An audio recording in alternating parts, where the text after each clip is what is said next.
الحمد لله وكفى وسلام على عباده الذين اصطفى. أما بعد فأعوذ بالله من الشيطان الرجيم. بسم الله الرحمن الرحيم.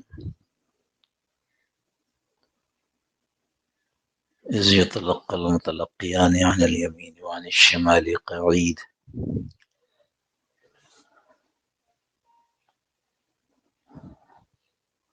ما يلفظ من قول إلا لديه رقيب عتيد. صدق الله مولانا العظيم وصدق رسوله النبي الكريم ونحن على ذلك لمن الشاهدين والشاكرين والحمد لله رب العالمين. اللهم صل على سيدنا مولانا محمد النبي الأمي وعلى آله وسلم تسليما كثيرا كثيرا. اللهم رب الحل والحرام ورب البيت الحرام ورب الركن والمقام أبلغ لروح سيدنا ومولانا محمد منا السلام.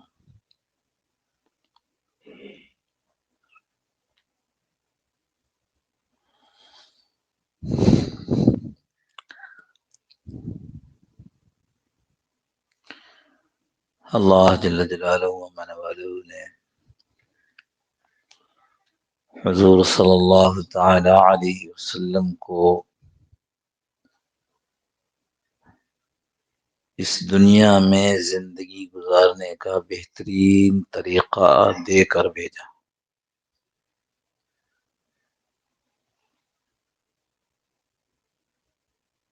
ہم اپنے آبا و اجداد کے طریقے پر زندگی گزارتے ہیں، یہ کوئی آدمی آبا و اجداد کے طریقے کو چھوڑ کر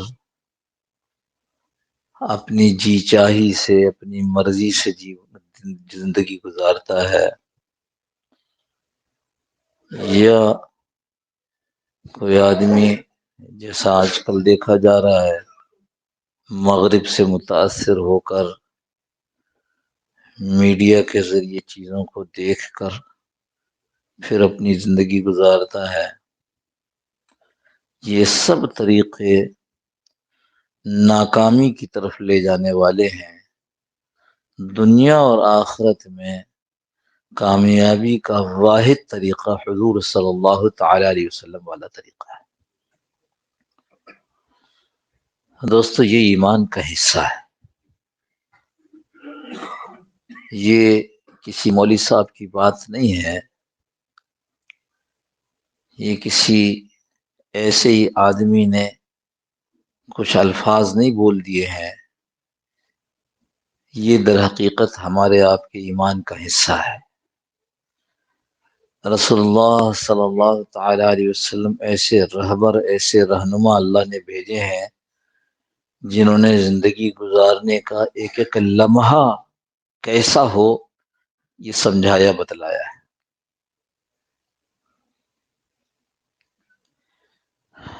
یہ اور بات ہے کہ ہم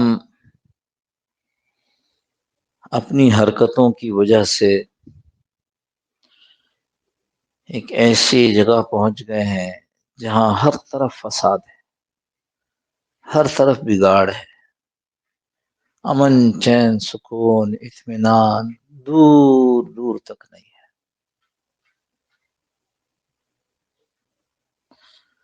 پورا معاشرہ، کسی شعبے میں چلے جائیے، کسی طرف چلے جائیے، کسی چھوٹے بڑے سے ملاقات کر لیجیے، کسی ایک آدمی سے بات کیجیے، کئی آدمیوں سے بات کیجیے، ہر طرف فساد، ہر طرف بگاڑ، پریشان ہے لوگ۔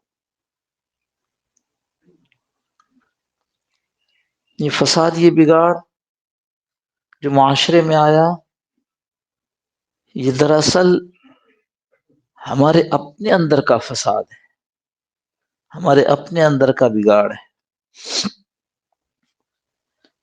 جب ہم ایمان اعمال سے خالی ہیں، اللہ کے ذکر سے، اللہ کی ذات عالی کی محبت سے خالی ہیں، تو جو آدمی اپنی زمین کی دیکھ بھال نہ کرے وہاں کیا ہوتا ہے؟ جھاڑ جھنکار ہوتے ہیں، کانٹے ہوتے ہیں، حشرات الارض ہوتے ہیں۔ یہ بگاڑ، یہ فساد ہمارے اندر کا فساد ہے. جب ہر شخص کے اندر یہ فساد، یہ بگاڑ ہوگا تو یہ سارے شخص مل کر جو معاشرہ بنائیں گے تو وہاں تو فساد اور بگاڑ ہی ہوگا نا. معاشرہ تو ہم سب سے مل کر بنتا ہے، ایک ایک شخص سے مل کر. دل کے اندر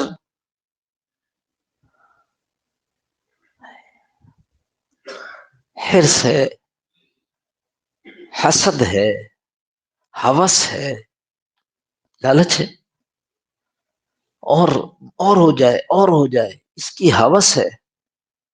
جس کے پاس زیادہ ہے اس سے حسد ہے. تو جب ہمارے دلوں میں یہ ہوگا تو معاشرے میں کیا ہوگا؟ وہی حرص ہوس ہوگا، لوٹ کھسوٹ.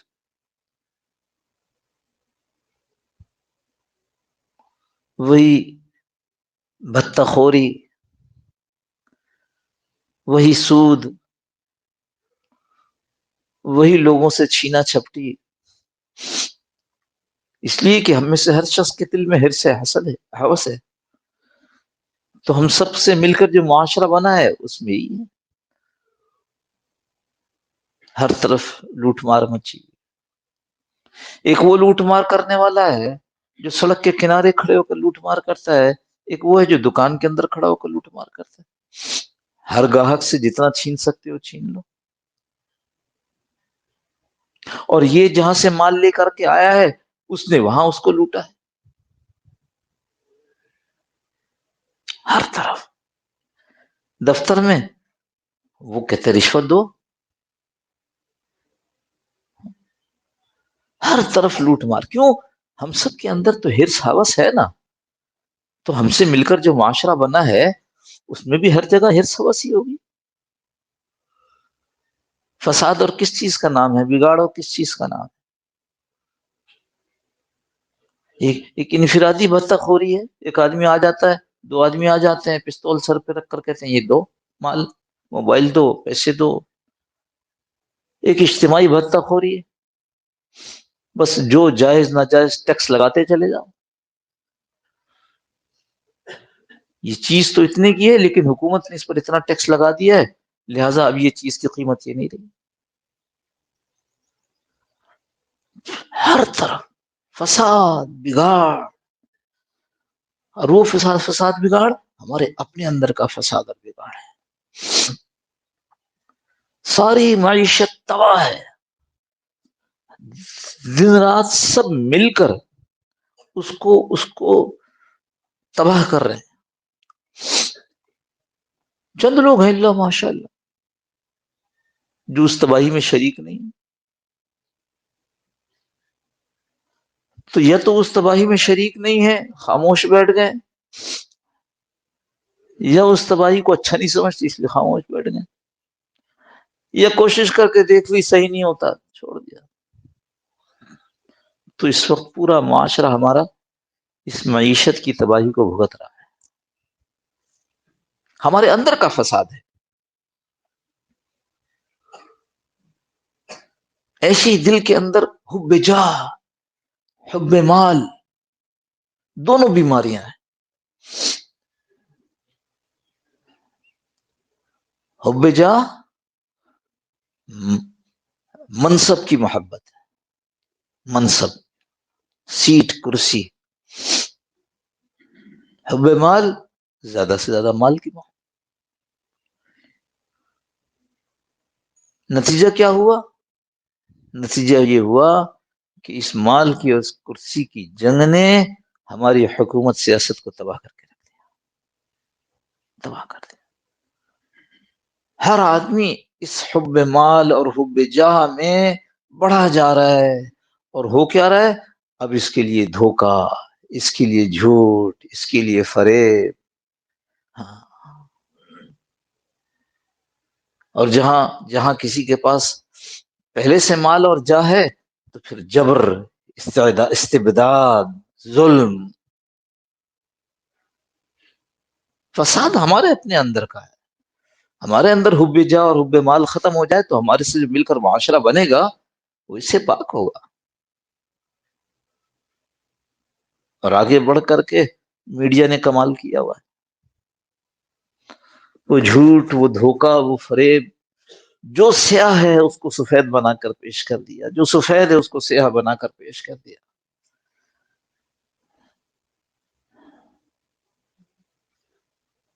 بہت فساد ہے پورے معاشرے میں، بہت بگاڑ ہے.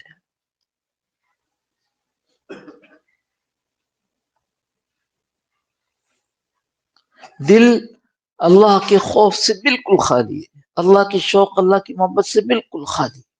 پورا دل ایسے جیسے منافقت سے بھرا ہوا ہو. پورا دل،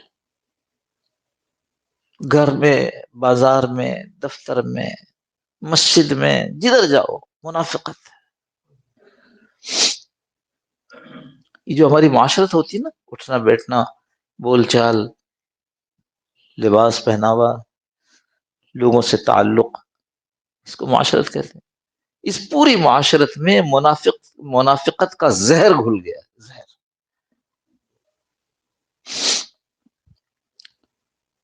دشمن تو دشمن، دوست کا بھی پتہ نہیں ہوتا کہ یہ ہمارے ساتھ مخلص ہے کہ نہیں.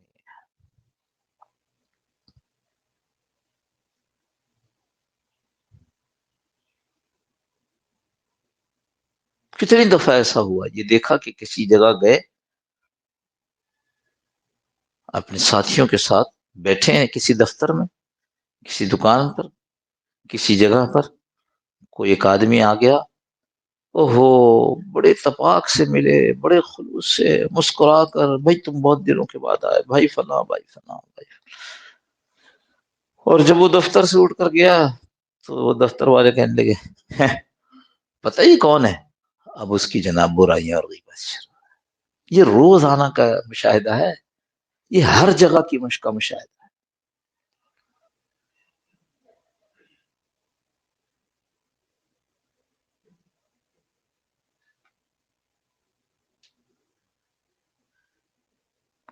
کیا ہے وہ قحط مخلصی ہے، وہ قحط مخلصی ہے کہ یاروں کی بزم میں، جو یاروں کی مجلس ہو اس میں، دشمنوں کی نہیں، وہ قحط مخلصی ہے کہ یاروں کی بزم میں غیبت نکال دیں تو فقط خاموشی بچے. اگر یہ طے کر لیں کہ یار غیبت نہیں کرنی ہے تو پھر سب خاموشی بیٹھے ہو. ہماری مجلسوں کی رونق، ہماری مجلسوں کا، ہماری بیٹھکوں کا مزہ غیبت ہے. تو منافقت ایسی رچ بس گئی ہے کہ گھر گھر کے اندر جھگڑا ہے. دل تو ٹوٹے ہوئے نا، پھٹے ہوئے. پورا معاشرہ، پوری قوم بس بگاڑ کے اندر اپنی زندگی بسر کر رہی ہے.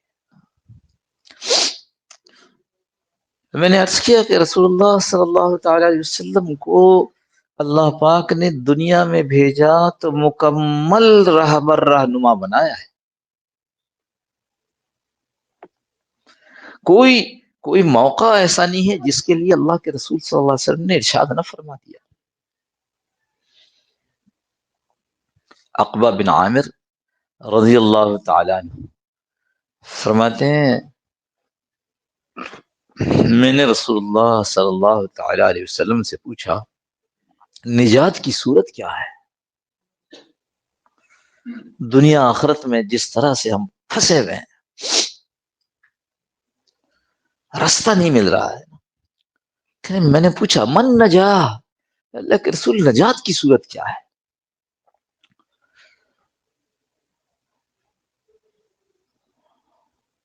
اللہ کے رسول صلی اللہ تعالی وسلم نے 3 باتیں ارشاد. پہلی بات فرمائی، امسک علیک لسانک، اپنی زبان کو کنٹرول کرو، اپنی زبان پر قابو رکھو، اپنی زبان کو روک کے رکھو. بہت بڑے فساد کی جڑ ہے. جانے کتنے بگاڑ صرف اس زبان کی وجہ سے آ رہے ہیں.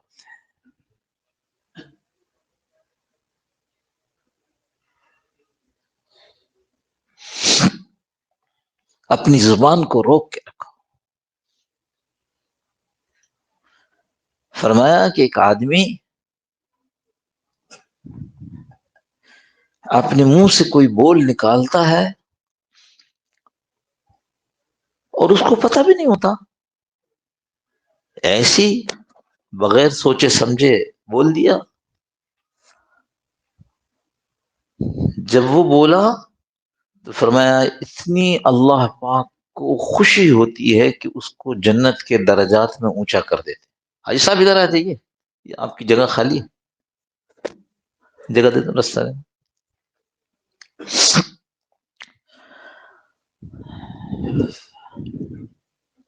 اور فرمایا کہ اسی طرح وہ آدمی منہ سے کوئی ایسا بول نکال دیتا ہے، ایسی کوئی بات بول دیتا ہے، سوچا سمجھا نہیں تھا، بس بول دیا، تو اللہ جل جلالہ اس کو جہنم کے اندر ہمیشہ کے لیے داخل فرما دیتے. امسک علیک لسانک، اپنی زبان کو روک کر رکھو.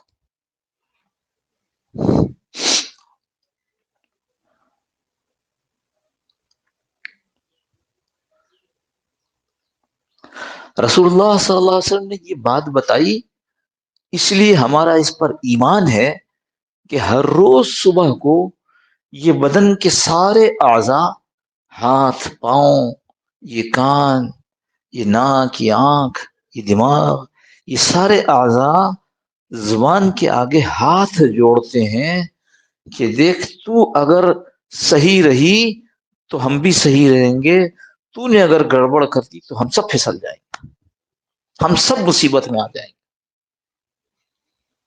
ہمیں تو ہوتا ہوا نظر نہیں آتا، میرے اللہ کے رسول صلی اللہ علیہ وسلم نے خبر دی ہے، اس لیے سچ ہے، بالکل سچ ہے، ایسا ہی ہوتا ہے. پہاڑ ٹل سکتے ہیں، اللہ کے نبی صلی اللہ علیہ وسلم کی بات غلط نہیں ہو سکتی. ہمیں نظر نہیں آتی، بہت ساری چیزیں جو نظر نہیں آتی.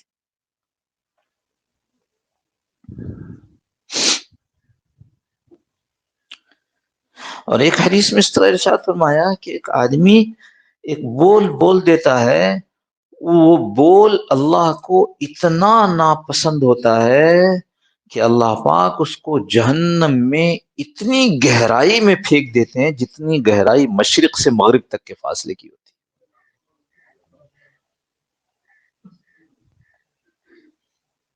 روک کر رکھنا زبان کو. فساد کی بڑے اسباب ہیں، لیکن فساد کی ایک بہت بڑی جڑ یہ زبان کا بے قابو ہونا ہے. بک بک بک بک بولے جا رہے ہیں.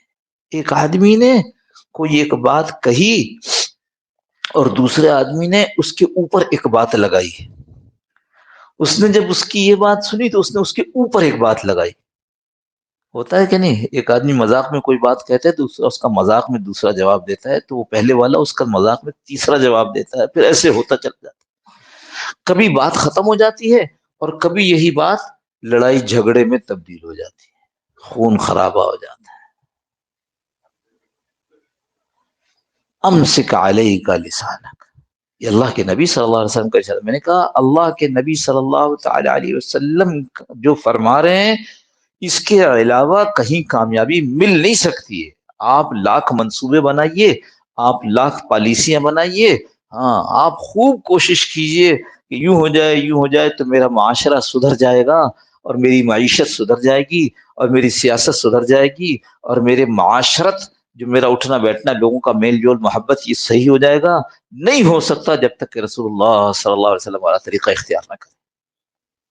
امسک علیک لسانک.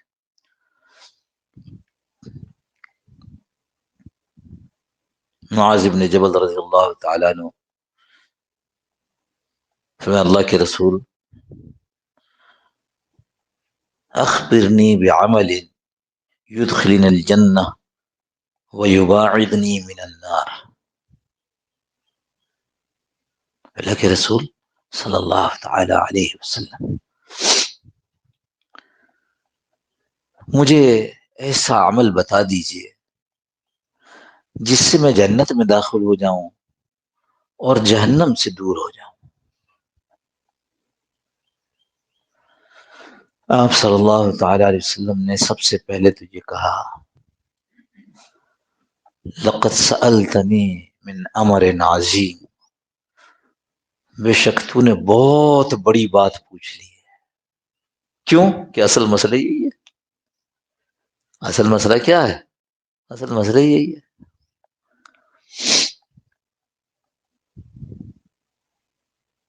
جنت میں داخل ہو گئے، جہنم سے بچا لیے گئے، تو پھر مسئلہ کیا ہے؟ ہم دنیا میں اسی لیے آئے نا۔ دنیا میں ہم دنیا بنانے نہیں آئے ہیں، دنیا کا مال جمع کرنے نہیں آئے ہیں، دنیا کے بڑے بڑے محل بنانے کے لیے نہیں آئے ہیں، دنیا کی بڑی بڑی سواریاں جمع کرنے کے لیے نہیں آئے ہیں۔ ہم دنیا میں اس لیے آئے ہیں کہ ہم اپنی آخرت بنا لیں، ورنہ جو کمایا ہے وہ یہاں رہ جائے گا۔ چاہے محل بنائے ہوں وہی 5 فٹ کی جگہ ملے گی، چاہے بینک بیلنس کروڑوں کا اربوں کا ہو جائے اور دل کے اندر اور کی چاہت ہو، جس کفن میں لپیٹے جائیں گے اس کفن کے اندر جیب نہیں ہوگا۔ ہم دنیا میں آخرت بنانے کے لیے آئے ہیں۔ اس لیے حضرت صلی اللہ تعالی علیہ وسلم نے یہ ارشاد فرمایا کہ تحقیق لقد سألتنی، ارے بے شک تحقیق تو نے مجھ سے جو سوال کیا ہے یہ بہت بڑا سوال ہے، بہت بڑی بات پوچھ لی ہے تم نے۔ اور پھر ارشاد فرمایا نماز کا اہتمام کرو، زکوٰۃ کے بارے میں ارشاد فرمایا، روزوں کے بارے میں ارشاد فرمایا، حج کے بارے میں ارشاد فرمایا، شرک سے بچنے کی تلقین کی، کچھ اور نوافل اعمال، مستحب اعمال، ان کا تذکرہ کیا، اور اس کے بعد کہا معاذ، او کما قال علیہ الصلوۃ والسلام، معاذ ان سب کے طاقت دینے والی چیز یا جس چیز پر ان سب کا انحصار ہے وہ بتاؤں؟ یعنی نماز تو پڑھی ہوگی، نماز کا وزن کیسے بنے گا، نماز کھوکھلی نہ ہو، روزہ، زکوٰۃ، اس کا وزن کل قیامت کے دن باقی رہے، یہ سب بے قیمت نہ ہو جائیں، بتاؤں کہ وہ کون سی چیز ہے؟ فرمایا اللہ کے رسول ضرور بتلائیں صلی اللہ تعالی علیہ وسلم، درود شریف پڑھ لیا کرو، سب سے چھوٹا درود شریف صلی اللہ علیہ وسلم۔ بہت بخل ہے کہ اللہ کے نبی کے جو احسانات ہیں وہ سامنے نہ ہو، جب اللہ کے نبی صلی اللہ علیہ وسلم کا نام لیا جائے تو ہم درود شریف نہ پڑھیں، بہت بخل ہے۔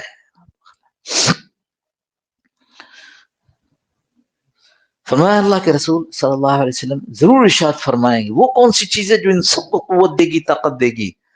آپ صلی اللہ تعالی علیہ وسلم نے اپنی زبان باہر نکال کر اس کو پکڑا اور کہا کف علیک لسانک، اپنی زبان کو روک لو۔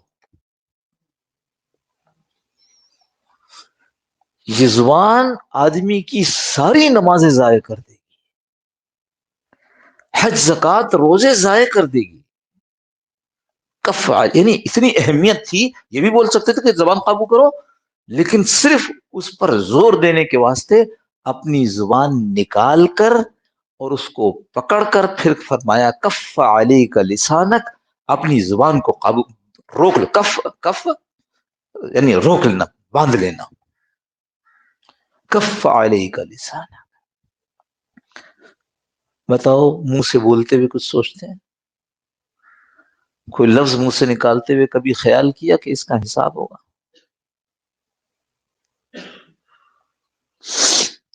حسان بن سنان بزرگ گزرے ہیں، چلے جا رہے تھے، دیکھا کسی کا بالا خانہ یعنی اونچا مکان ہے جس میں منزلیں ہیں، تو اس آدمی سے کہنے کہ تو نے یہ مکان کب بنایا؟ اور جیسے یہ کہا ویسے خیال آیا کہ میں نے کیا سوال کیا، اس سوال کی کیا ضرورت تھی، مجھے اس سے کیا فائدہ ہوا؟ اگر مجھے معلوم ہو جائے گا کہ یہ مکان اس نے ابھی بنایا ہے، 1 سال پہلے بنایا ہے، 2 سال پہلے، مجھے کیا فائدہ ہوگا؟ یہ فضول بات میں نے کیوں نکالی؟ بس ندامت میں پڑ گئے، اور اس کے بعد پورے 1 سال روزہ رکھا کہ اس بات کا کفارہ ہو جائے۔ ہم تو لوگوں کو جانے کیا کیا کہہ دیتے ہیں، یہ تو صرف فضول بات تھی، ہم تو بےہودہ باتیں کرتے ہیں، فحش باتیں کرتے ہیں. اور ہم نے ایسی صحبتیں اختیار کر رکھی ہیں جن صحبتوں میں یہ باتیں ہوتی ہیں. ہم اپنے کانوں کو گناہگار کرتے ہیں غیبت سے. غیبت کسی اور نے کی، اور چونکہ ہم اس کی محفل میں اس کی صحبت میں بیٹھے تھے، تو لہٰذا اب اس غیبت کا گناہ سننے کا ہمیں بھی ملے گا. یہ مسئلہ ہے. غیبت کرنا اور غیبت سننا دونوں حرام ہے. اور مسئلہ کیا ہے غیبت کا؟ جو اللہ کے نبی صلی اللہ تعالی علیہ وسلم نے ارشاد فرمایا کل قیامت کی میری امت کا مفلس کون ہے؟ کہ اللہ کے رسول جس کے پاس مال نہ ہو. فرمایا او کما قال علیہ السلام، فرمایا کہ میری امت کا مفلس وہ ہے جو کل قیامت کے دن آئے گا، ڈھیروں کیا پہاڑوں جیسی نیکیاں اس کے ساتھ ہوں گی، لیکن جب حاضر ہوگا ایک آدمی ادھر سے آئے گا، اللہ کے رسول اس نے مجھے فلاں وقت، اے اللہ کے رسول نہیں، یہ حساب تو اللہ کر رہے ہیں، اے اللہ یہ اس آدمی نے فلاں وقت میں مجھے گالی دی تھی. تو کہا جائے گا اچھا اس آدمی کی اتنی نیکیاں اس کو دے دو، کیونکہ اس نے گالی دی تھی، اس کے بدلے میں آج اس کی نیکیاں اس کو دے دو. پھر کوئی آئے گا اللہ کے رسول کہ اے اللہ اس نے میری غیبت کی تھی، اچھا اس کے اتنی نیکیاں دے دو. کوئی آئے گا کہ اس نے میری چغل خوری کی، اتنا دے دو. اس نے مجھے گالی دی تھی، یہ دے دو.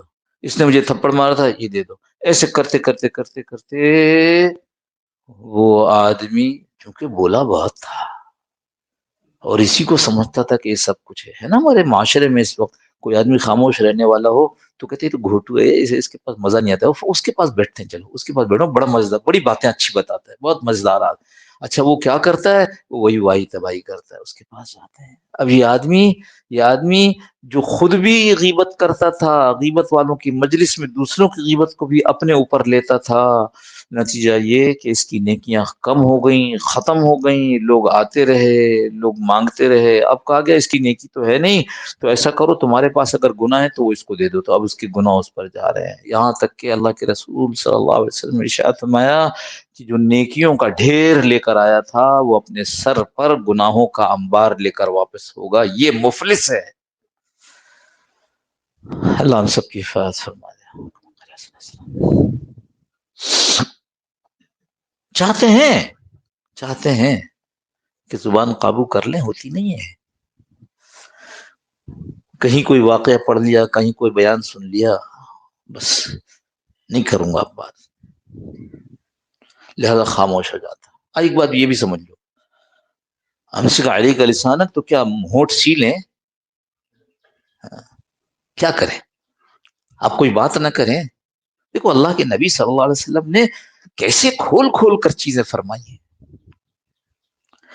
ایک موقع پر اللہ کے رسول صلی اللہ علیہ وسلم نے ارشاد فرمایا من کان یؤمن باللہ والیوم الآخر فلیقل خیرا او لیصمت.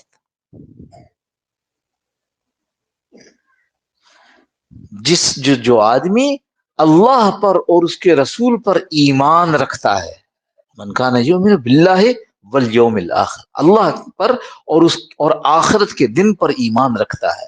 ہاں یعنی ہر ایک سے بات نہیں ہو رہی ہے، یہ اس کو کہا جا رہا ہے جو اللہ پر ایمان رکھتا. مطلب کیا ہے؟ جو اللہ کو مانتا ہے، اللہ نے مجھے بھیجا ہے، اللہ کے احکامات پر چلنا ہے، اللہ کے احکام سے کو چھوڑنا نہیں ہے، اللہ کو ناراض نہیں کرنا. جو اللہ کو مانتا ہے کہ وہی میرا خالق مالک ہے، والیوم الآخر، اور آخرت کو بھی مانتا ہے، ہاں ایک دن آئے گا، اسی اللہ کے سامنے کھڑے ہو کر مجھے حساب دینا ہوگا، بتانا ہوگا میں نے دنیا میں کیا کیا کیا نہیں کیا.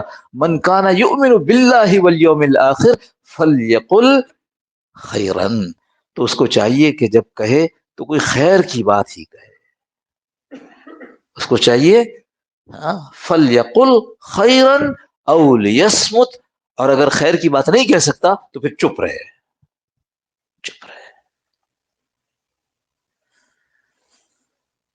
تو اس لیے آدمی جب اس طرح کی باتیں سنتا ہے تو وہ یہ سمجھتا ہے کہ مجھے شاید اپنی زبان بالکل بند کرنی ہوگی، گونگا بن جانا ہوگا. نہیں بھائی، یہ نہیں کہہ رہے. فلیقل خیرا، جو خیر کی بات ہے وہ کرو، جو ضرورت کی چیز کی بات ہے اس کو کرو.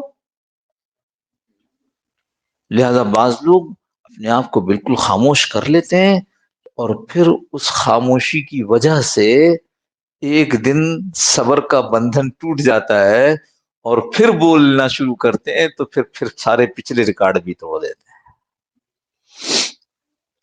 کیوں؟ اس لیے کہ یہ ایک بیان، ایک مجلس، ایک واقعے کی بات نہیں ہے، یہ تو مسلسل اس صحبت میں رہنے کی بات ہے، مسلسل اس صحبت میں رہنے کی بات ہے. یعنی اس کو ہسپتال میں داخل ہونا پڑے گا اس وقت تک کے لیے جب تک کہ وہ صحت یاب نہ ہو جائے. ہاں صحت یاب ہو جائے تو پھر گھر جائے، کاروبار پر جائے، دفتر ملازمت میں جائے، اپنے دوستوں یاروں میں جائے.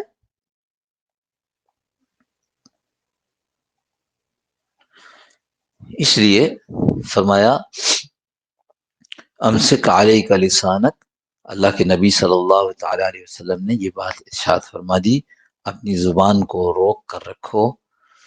اور دوسری بات یہ ارشاد فرمائی وَلْيَسَعْكَ بَيْتُكَ، تمہارا گھر تمہارے لیے کافی ہو. دیکھو میں ابتدا کی بات یاد رکھنا، ہم سے مل کر معاشرہ بنا ہے، جو کچھ ہمارے دل کے اندر ہے بھرا ہوا، اس لیے وہ معاشرے میں ظاہر ہو رہا ہے ہر طرف.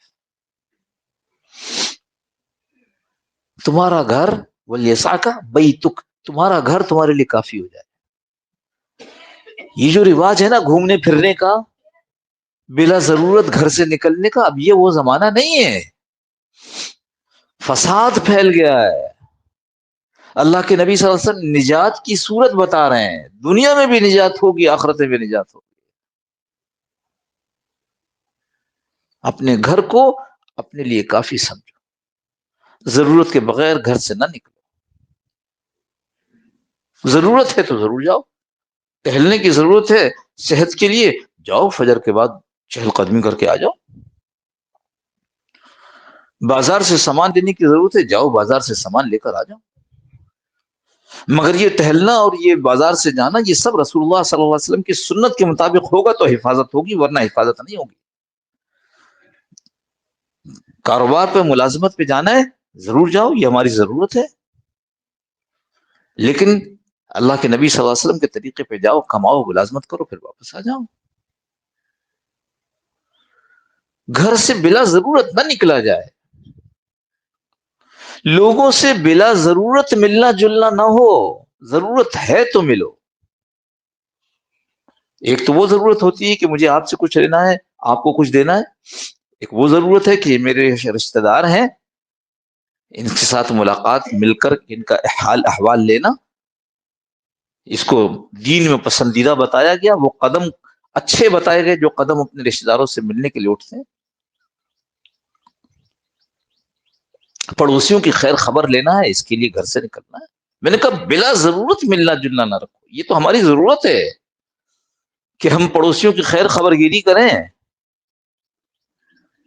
مسجد جانا ضرورت ہے. ارے مولوی صاحب نے وہ کہا کہ گھر سے نہیں نکلنا تو اب میں نماز گھر میں ہی پڑھوں گا. نہیں، مسجد جانا ہماری ضرورت ہے. تو اللہ کے نبی صلی اللہ علیہ وسلم نے فرمایا کہ تم کو تمہارا گھر کافی ہو جائے. وَلْيَسْعَكَ بَيْتُكَ، تمہارا گھر تمہیں ایسا ہو کہ تمہارے لیے وہ کافی ہو جائے. ضرورت پڑے تو نکلو، ملو جلو، جو کام کرنا ہے وہ کرو. دعوت کے کام کے لیے گھر سے نکلنا ہے، گھر چھوڑ کر شہر سے نکلنا ہے، ضرور کرو. حج کے لیے عمرے کے لیے جانا ہے، ضرور کرو. عام زندگی کے اندر گھر کو مضبوط پکڑ لو، ورنہ کیا ہوتا ہے پھر جا کر دوستوں کی بیٹھک میں وہی ہوتا ہے جو ابھی اتنی دیر ہم نے تذکرہ کیا. گھر سے نکلے تو آگے فتنے ہی فتنے ہیں، نہ نگاہیں قابو ہیں، نہ کان قابو ہیں، نہ زبان قابو ہے. نگاہ تو بالکل قابو نہیں ہے، بنے ہوئے نہیں ہے نا. کون سا بورڈ ہے جس پر اشتہار بنا ہو اور اس اشتہار میں عورت نہ ہو؟ کون سا اخبار ہے جس کو اٹھاؤ اور اس کے اندر تصویریں نہ ہوں اور اس کے اندر دل کو بلڈ پریشر کرنے والی خبریں نہ ہوں؟ پہلے بہت اچھا تھا، پہلے بہت اچھا تھا، لوگ گھروں پر رہتے تھے، یہ ہمارے جیسے کتنے لوگ تھے خوش تھے کہ چلو یہ ٹی وی یہ ایسے خرافات سے بچے ہوئے ہیں، گھر میں ایسا کچھ نہیں ہے، زیادہ سے زیادہ بے اصولی ہوتی تھی، اخبار دیکھتے تھے اس پہ بھی پریشان رہتے تھے کہ بلڈ پریشر بڑھتا ہے اس سے۔ اب اللہ کی شان، اخبار تو چھوڑ، ہر آدمی کی جیب میں ٹی وی رکھا ہوا ہے، ایک چینل نہیں ہے اس میں، سینکڑوں نے سینکڑوں بھی غلط ہے، ہزاروں چینل ہیں اس کے اندر، یہ چینل، یہ چینل، یہ چینل، یہ دیکھ لے، یہ دیکھ لے، یہ دیکھ لے، یہ دیکھ لے، یہ دیکھ لے، یہ دیکھ لے، اور کوئی تصویروں سے خالی نہیں ہے، اور عورتوں کی تصویریں، کتنی اسلامی سائٹ ہے، تو عورت اس میں تقریر کر رہی ہے آپ کے سامنے کھڑے ہو کر، اللہ معاف فرمائے، اللہ حفاظ فرمائے، اللہ اپنی پناہ میں رکھے۔ کیسے آدمی، تو گھر پر بیٹھ جاؤ، یعنی تنہائی کرو۔ ہاں پھر وہی مشکل ہے، اب تنہائی میں یہ موبائل ہے، بھائی یہ موبائل جس کے پاس ہے وہ یعنی گھر کے اندر جب اس میں لگتا ہے تنہائی نہیں ہے، صاف بات وہ تنہائی نہیں ہے، بلکہ اس نے اپنے دوست چھوڑ کر اس کو دوست بنا لیا ہے، اب اس کے پہلے 10 دوست تھے، اب اس کے لاکھوں دوست ہیں۔ جیسے دوست غلط دوستوں کی صحبت میں وہ خراب ہوتا ہے، ویسے ان دوستوں کی، یہ جو دوستی لگائی ہے موبائل سے، اس دوستی میں آدمی خراب ہوتا ہے۔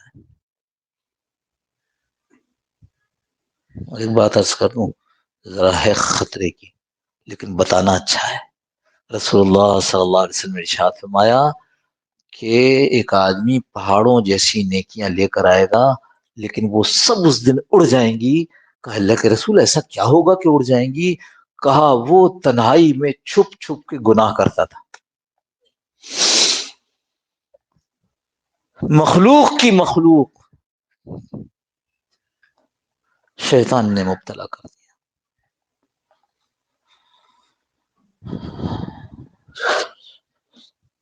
وَلْيَسَعْكَ بَيْتُكَ، اس کا مطلب یہ ہے کہ گناہوں سے بچنے کے لیے گھر میں رہو، اس لیے نہیں ہے کہ گھر میں رہ کر مشکل ہے، صبح شام ہر وقت ہر جگہ ہر موقع پر گھر میں بیٹھے 10 آدمی بیٹھے ہیں، باپ بھی بیٹھا ہے، ماں بھی بیٹھی ہے، دادا دادی بیٹھے ہیں، اور یہ جو جوان ہے یہ موبائل میں لگا۔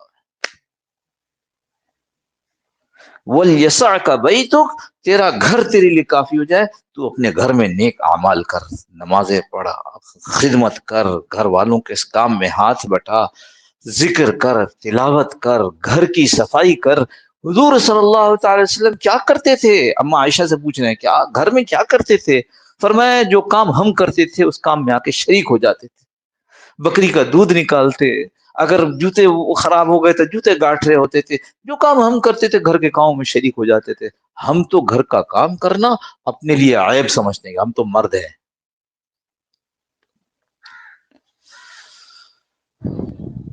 وَلْيَسَعْكَ بَيْتُكَ، اس لیے ذرا تفصیل سمجھا دیا کہ ایسا نہ ہو کہ ہم اس کے پھیرے میں، شیطان کے 70,000 نورانی داؤ ہیں، جو لگتا یہ ہے کہ میں بہت اچھی طرف جا رہا ہوں، اچھی طرف نہیں جا رہا ہوں، دیکھ لینا کہ کہیں شیطان تو نہیں کر رہا ہوں۔ اسی واسطے کہتے ہیں بیعت کرو، کسی شیخ کے ہاتھ میں ہاتھ دے دو جو تم کو بتائے کہ یہ تم کو شیطان کا حربہ کھیل رہا ہے تم سے، یا تم واقعی نیکی کی طرف جا رہے ہو۔ شیطان کے داؤ ایسے پتہ نہیں چلتے۔ وَلْيَسَعْكَ بَيْتُكَ، اور تیسری بات ارشاد فرمائی اللہ کے رسول صلی اللہ علیہ وسلم نے، وَابْكِ عَلَىٰ خَطِيئَتِكَ، یہ سب کی جان ہے، وَابْكِ عَلَىٰ خَطِيئَتِكَ، اور اپنے گناہوں پر روتے رہو، روتے رہو۔ بہت گناہوں کی زندگی گزر گئی ہے، اور بہت گناہوں میں زندگی گزر رہی ہے، اور بہت آگے شیطان منہ پھاڑ کر کھڑا ہے ہمیں گناہ مبتلا کرنے کے لیے۔ وَابْكِ عَلَىٰ خَطِيئَتِكَ، رو اللہ سے، اپنے گناہوں کی معافی مانگو، اپنے گناہوں سے توبہ کرو۔ رونا نہیں آتا، رونے جیسا منہ بنا لو، اللہ کے نبی صلی اللہ علیہ وسلم نے فرمایا کہ اللہ اس کو بھی قبول کر لیتے ہیں۔ رونا نہیں آ رہا ہے، رونے جیسا منہ بنا لیا، اللہ اس کو بھی قبول فرمائیں گے۔ وَابْكِ عَلَىٰ خَطِيئَتِكَ۔ حضرت امام احمد بن حنبل رحمۃ اللہ علیہ انتقال کا وقت قریب ہے، ابھی نہیں، ابھی نہیں، وہ کلمہ پڑھا رہے ہیں بچے، یعنی کلمہ پڑھا نہیں رہے، کلمے کی تلقین کر رہے ہیں اور یہ کہہ رہے ہیں ابھی نہیں ابھی نہیں. پھر تھوڑی دیر کے بعد ہوش آ گیا. کیا آپ ابھی لا لا لا کہہ رہے تھے؟ تو کہ لا لا مانے اس وقت میں کہہ رہا تھا نہیں نہیں ابھی نہیں. اصل میں شیطان آیا تھا اور وہ کہہ رہا تھا کہ احمد تم مجھ سے بچا لیے گئے، ایمان کے ساتھ رخصت ہو رہے ہو. تو میں نے کہا نہیں ابھی نہیں ابھی نہیں، جب تک جان نہیں نکل جاتی اس کا اعتبار نہیں کہ تو کس وقت بہکا دے. وہ گناہ جو ہو گئے، وہ گناہ جس میں ابھی ہم دھسے ہوئے ہیں، وہ گناہ جس کا ڈر اور اندیشہ ہے، کیونکہ جان میں جان تو ابھی باقی ہے.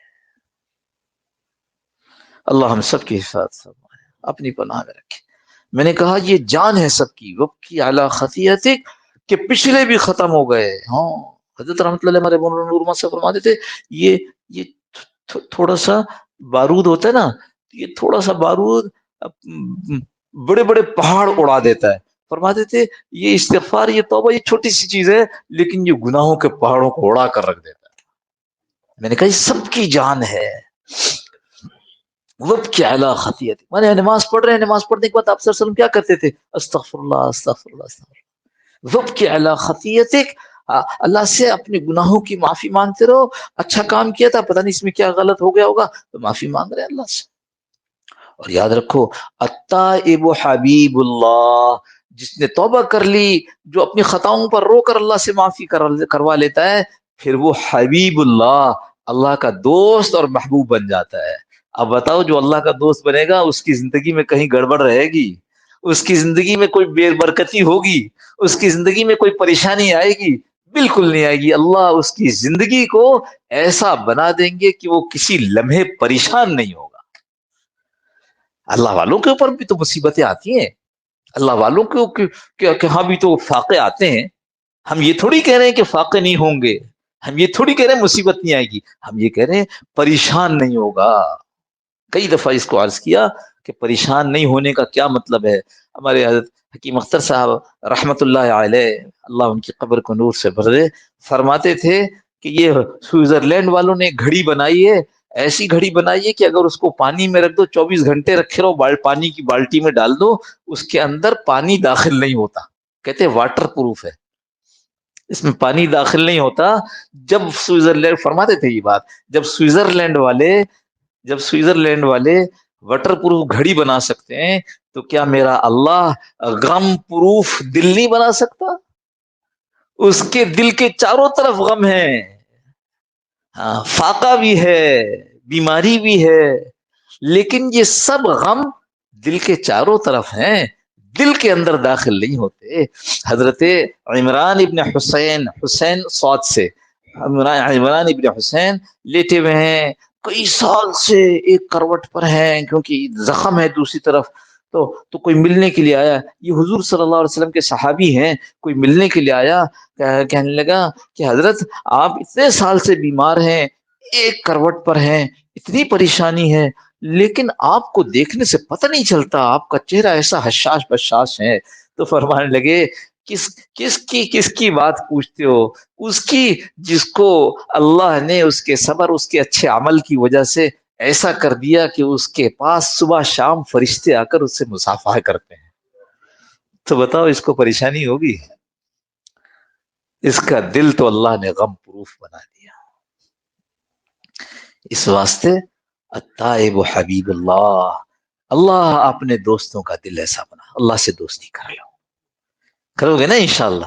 ہاں یہ دنیا کی دوستیاں ختم کریں، اللہ سے دوستی کریں، اور دنیا میں اس سے دوستی کریں جو اللہ کا دوست ہے. دنیا میں اس سے دوستی کریں جو ہمارے اللہ سے دوستی میں معاون اور مددگار ثابت ہو. اللہ کے دشمنوں سے دوستی نہ کریں، ان لوگوں سے دوستی نہ کریں جو ہم اللہ سے بہکا دیں، جو ہمیں اللہ سے بہکا دیں، جو ہمیں اللہ سے دور کرتے ہوں. ایسے ہی کریں گے نا انشاءاللہ. تو یہ نجات کا طریقہ اللہ کے نبی صلی اللہ علیہ وسلم کا بتایا ہوا ہے. اس لیے یہ جو آج کل چاروں طرف بولے جا رہے ہیں، اس نے یوں کر دیا، اس نے وہ کر دیا، اس نے وہ کر دیا. وہ کوئی کہہ رہا تھا کہ پہلے جو ہے وہ ٹی وی والے خبر ڈھونڈتے تھے، چینل والے خبر ڈھونڈتے تھے، پھر کہتے تھے بریکنگ نیوز. اب کہتے ہیں اب اتنی خبریں ہیں اس وقت میں کہ ان کو پتہ نہیں چل رہا بریکنگ کیا ہے اور نان بریکنگ کیا ہے. سبحان اللہ. لا حول ولا قوت الا باللہ.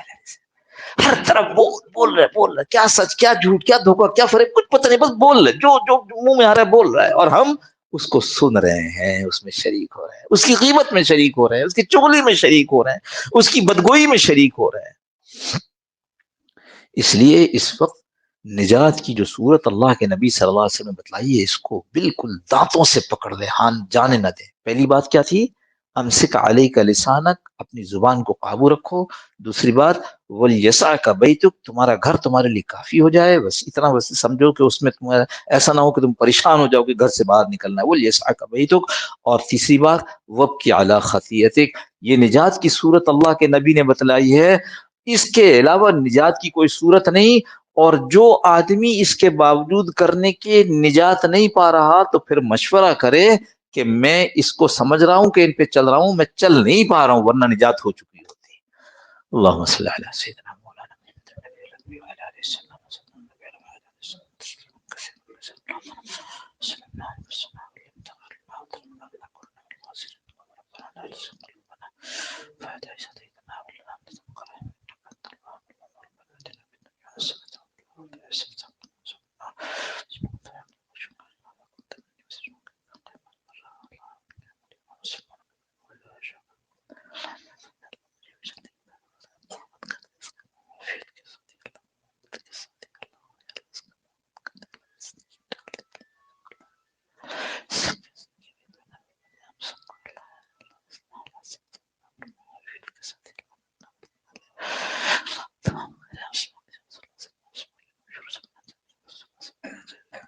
اللهم ربنا تقبل منا انك انت السميع العليم وتب علينا يا مولانا انك انت التواب الرحيم.